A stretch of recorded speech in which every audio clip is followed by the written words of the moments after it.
Hey there, ladies and gentlemen. It's Mrs. Smith checking in. Happy Friday to you if you are listening to this in order. Our pages today are 41 through 50 of Harry Potter and the Sorcerer's Stone by JK Rowling, illustrated by Mary Grandpre. We are on, starting at the top of 41, the letters from no one. On Sunday morning, Uncle Vernon sat down at the breakfast table, looking tired and rather ill, but happy. No post on Sundays, he reminded them cheerfully as he spread marmalade on his newspapers. No letters today. Something came whizzing down the kitchen chimney as he spoke and caught him sharply on the back of the head. Next moment, 30 or 40 letters came pelting out of the fireplace like bullets. The Dursleys ducked out, but Harry leapt into the air, trying to catch one. Out! Out! Uncle Vernon seized Harry around the waist and threw him into the hall. When Aunt Petunia and Dudley run out with their arms over their faces, Uncle Vernon slammed the door shut. They could hear letters still streaming into the room, bouncing off the walls and floor. That does it, Uncle Vernon said, trying to speak calmly, but puffing great puffs out of his mustache at the same time. I want you all back here in 5 minutes, ready to leave. We're going away. Just pack some clothes. No arguments. He looked so dangerous with half his mustache missing, so no one dared to argue. 10 minutes later, they had wrenched their way through the boarded-up doors and were in the car speeding toward the highway. Dudley was sniffling in the back seat. His father had hit him around the head for holding them up while he tried to pack his television, VCR, and computer in his sports bag. They drove, and they drove. Even Aunt Petunia didn't dare ask where they were going. Every now and then Uncle Vernon would take a sharp turn, then drive in the opposite direction for a while. Shake 'em off, shake 'em off, he would mutter whenever he did this. They didn't stop to eat or drink all day. By nightfall, Dudley was howling. He'd never had such a bad day in his life. He was hungry. He'd missed 5 television programs he'd wanted to see, and he'd never gone so long without blowing up an alien on his computer. Uncle Vernon stopped at last outside a gloomy-looking hotel on the outskirts of a big city. Dudley and Harry shared a room with twin beds and a damp, musty sheet. Dudley snored, but Harry stayed awake, sitting on the windowsill, staring down at the lights of cars passing and wondering. They ate stale cornflakes and cold tinned tomatoes on toast for breakfast the next day. They had just finished when the owner of the hotel came over to their table. Excuse me, but is one of you Mr. H. Potter? Only I got about 100 of these at the front desk. She held up the letter, so they read the green ink address. Mr. H. Potter, room 17, Railview Hotel, Cokeworth. Harry made a grab for the letter, but Uncle Vernon knocked his hand out of the way. The woman stared. I'll take them, said Uncle Vernon, standing up, quickly following her from the dining room. Wouldn't it be better to just go home, dear? Aunt Petunia suggested timidly. Hours later, but Uncle Vernon didn't seem to hear her. Exactly what was he looking for? No one knew. He drove them into the middle of the forest, got out, looked around, shook his head, got back in the car, and off they went again. The same thing happened in the middle of the plowed field, halfway across the suspension bridge, and at the top of the multi-level parking garage. Daddy's gone mad, hasn't he? Dudley asked Aunt Petunia dully late that afternoon. Uncle Vernon had parked at the coast, locked them all inside the car, and disappeared. It started to rain. Giant drops beat on the roof of the car. Dudley sniffled. It's Monday, he told his mother. The great Humberto's on tonight. I want to stay somewhere with a television. Monday. This reminded Harry of something. If it was Monday, and you usually count on Dudley to know the days of the week because of the television, then tomorrow, Tuesday, was Harry's 11th birthday. Of course, his birthdays were never exactly fun. Last year, the Dursleys had given him a coat hanger and a pair of Uncle Vernon's old socks. Still, you weren't 11 every day. Uncle Vernon was back, and he was smiling. He was also carrying a long, thin package, and didn't answer Aunt Petunia when she asked what he had bought. "Found the perfect place," he said. "Come on, everyone out." It was very cold outside the car. Uncle Vernon was pointing at what looked like a large rock out at sea, way out at sea. Perched on top of the rock was the most miserable little shack you could imagine. One thing was certain, there was no television in there. "Storm forecast for tonight," Uncle Vernon said gleefully, clapping his hands together, "and this gentleman's kindly agreed to lend us his boat." A toothless man came ambling up to them, pointing a rather wicked grin at an old rowboat bobbing in the iron-gray water below them. "I've already got us some rations," said Uncle Vernon, "so all aboard." It was freezing in the boat. Icy sea spray and rain crept down their necks, and a chilly wind whipped their faces. After what seemed like hours, they reached the rock where Uncle Vernon, slipping and sliding, led the way to a broken-down house. Inside was horrible. It smelled strongly of seaweed. The wind whistled through the gaps in the wooden walls, and the fireplace was damp and empty. There were only 2 rooms. Uncle Vernon's rations turned out to be a bag of chips each and 4 bananas. He tried to start a fire, but the empty chip bags just smoked and shriveled up. "Could do with some of those letters now, eh?" he said cheerfully. He was in a very good mood. Obviously, he thought no one stood a chance of reaching them here in a storm to deliver mail. Harry privately agreed, although the thought didn't cheer him up at all. As night fell, the promised storm blew up around them. Spray from the high waves splattered the walls of the hut, and the fierce wind rattled the filthy windows. Aunt Petunia found a few moldy blankets in the second room and made up a bed for Julie on the moth-eaten sofa. She and Uncle Vernon went off to the lumpy bed next door, and Harry was left to find the softest bit of floor he could, and to curl up under the thinnest, most ragged blanket. The storm raged more and more ferociously as the night went on. Harry couldn't sleep. He shivered and turned over, trying to get comfortable, his stomach rumbling with hunger. Julie's Dudley's snores were drowned by the low rolls of thunder that started near midnight. The lighted dial of the Dudley's watch, which was dangling over the edge of the sofa on his fat wrist, told Harry he'd been 11 in 10 minutes' time. He lay and watched his birthday tick nearer, wondering if the Dursleys would remember at all, wondering where the letter writer was now. 5 minutes to go. Harry heard something creak outside. He hoped the roof wasn't going to fall in, although he might be warmer if it did. 4 minutes to go. Maybe the house was in private drive would be so full of letters when they get back that he'd be able to steal one somehow. 3 minutes to go. Was that the sea slapping hard on the rock like that? And 2 minutes to go. What was that funny crunching noise?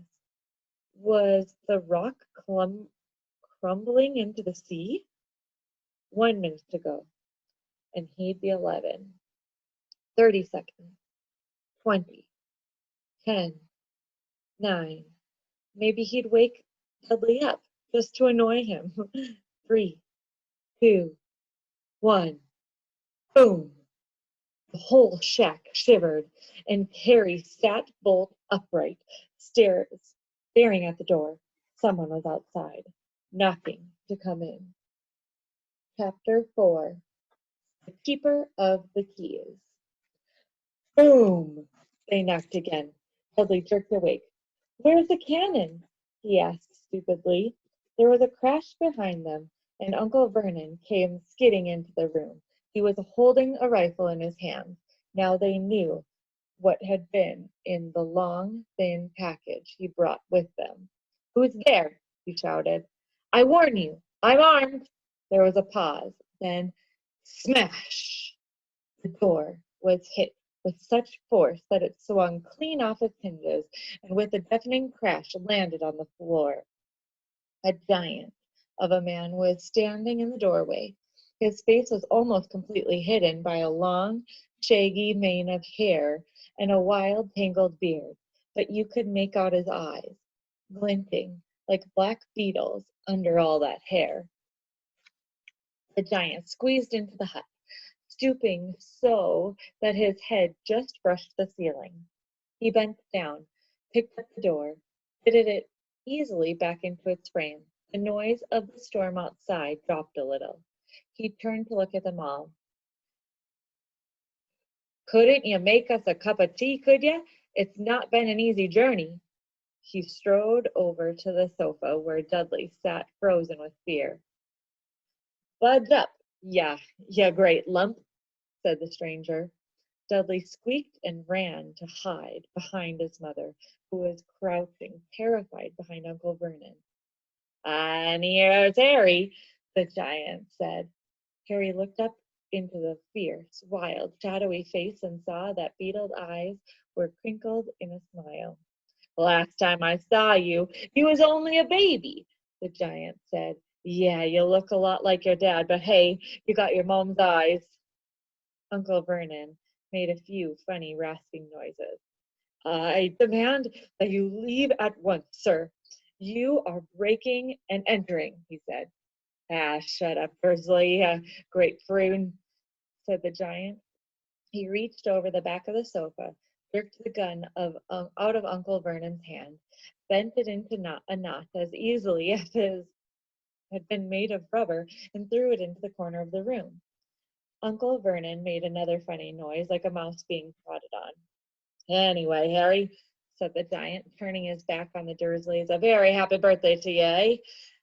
That summit for you here. I might have sat on it at some point, but it'll taste all right. From inside the pocket of his black overcoat, he pulled a slightly squashed box. Harry opened it with trembling fingers. Inside was a large, sticky chocolate cake with Happy Birthday Harry written in green ice cream.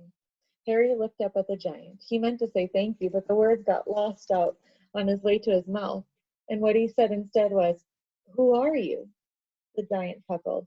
True, I haven't introduced myself.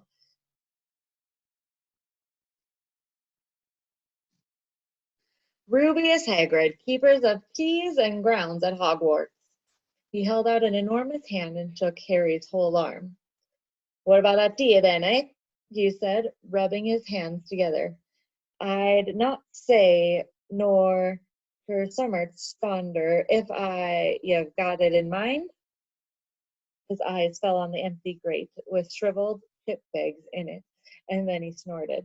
He bent down over the fireplace. They couldn't see what he was doing, but when he drew back a second later, there was a roaring in the fire.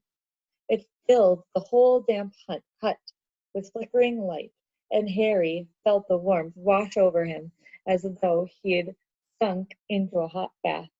The giant sat back down on the sofa, which sagged under his weight, and began taking all sorts of things out of the pockets of his coat. A copper kettle, a squashy package of sausages, a poker, a teapot, several tipped mugs, and a bottle of some amber liquid that he took a swig from before starting to make tea. Soon the hut was full of the sound and smell of sizzling sausage. Nobody said a thing while the giant was working. But as he slid the first 6 fat, juicy, slightly burned sausages from the poker, Dudley fidgeted a little. Uncle Vernon said sharply, Don't touch anything he gives you, Dudley. The giant chuckled darkly. Your great puddin' of a son doesn't need some fattening anymore, Dursley. Don't worry. He passed the sausages to Harry, who was so hungry he had never tasted anything so wonderful. But he still couldn't take his eyes off the giant. Finally, as nobody seemed about to explain anything, he said, I'm sorry, but I don't really know who you are. The giant took a gulp of tea, wiped his mouth with the back of his hand. Call me Hagrid, he said. Everyone does. And I like told you, I'm the keeper of the keys at Hogwarts. You'll know all about Hogwarts, of course. No, said Harry. Hagrid looked shocked. Sorry, Harry said quickly. Sorry, barked Hagrid, turning to stare at the Dursleys, who shrank back into the shadows. It's them as should be sorry. I knew you weren't getting your letters, but I never thought you wouldn't even know about Hogwarts, for crying out loud. Do you ever wonder where your parents learned it all? All what? Asked Harry. All what? Hagrid thundered. Now, just 1 second. He had leapt to his feet in his anger. He seemed to fill the whole hut. The Dursleys were cowering against the wall. Do you mean to tell me, he growled to the Dursleys, that this boy knows nothing about anything? Harry thought this was going a bit far. He had been to school after all, and his marks weren't bad. I know some things, he said. I can, do math and stuff. But Hagrid simply waved his hand and said, about our world, I mean, your world, my world, your parents' world. What world? Hagrid looked as if he was about to explode. Dursley! He boomed. Uncle Vernon, who had gone very pale, whispered something that sounded like Mimblewimble. Hagrid stared wildly at Harry. But you must know about your mom and dad, he said. I mean, they're famous. You're famous.